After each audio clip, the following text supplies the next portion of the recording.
Hey there, welcome back. It's always a good time to get better together. And as Ben mentioned, this weekend we will turn our clocks back as daylight saving time ends. It means that we'll have to start to see more light in the morning, but less in the evening. And for some of us, that can really impact our bodies and our minds.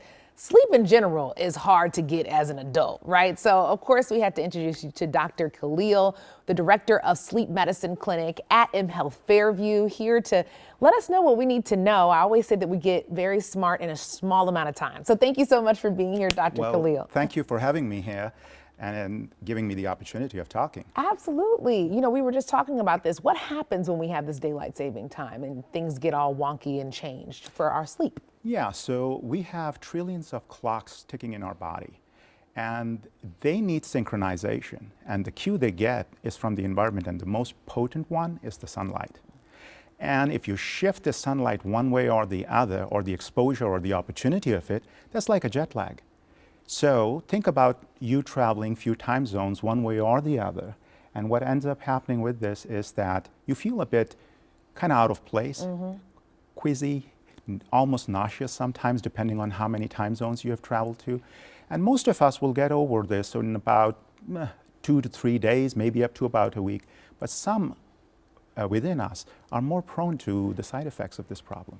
So that's what can impact. And every time when the daylight saving time starts, the population has to deal with that jet lag. Yes. Yes, and it makes a difference, right? What are some of the mental and physical things that we need to be looking out for? So first of all, the most important signal which goes out and we take for synchronization is sleep and wake. So what does that mean? When we are awake, we need to be fully alert. And that means that our heart rate, our blood pressure, our ability to run and do at the best of our athletic ability needs to be synced in with it. And so is true for our sleep. We need to sleep deeper, sleep harder when we need to. And that's why we interact with the environment out there. We go out there, we get a timed exposure to the natural sunlight, and then when we do all the things the right way, the clocks within us know exactly what to expect, and they can produce the most optimum you for you. Man, we have to trust those clocks a little bit more. Yeah. So what can people do to try to get through this stretch before I let you go? What's the number one thing you want people to do? The most important thing is keep up with your cycle. Sleep on your time, and be consistent with it. Wake up on a consistent time. When you're approaching these changes, prepare a few days ahead of time. 10 to 15 minutes every day. For example, now we are re-entering standard time zone. So from daylight saving back. So your time is going to be pushed forward a bit. So what you need to do now is from here till when it changes, sleep a bit 10 to 15 minutes later. 10 to 15 minutes later every night, 2 to 3 days, and then follow that routine on the other side.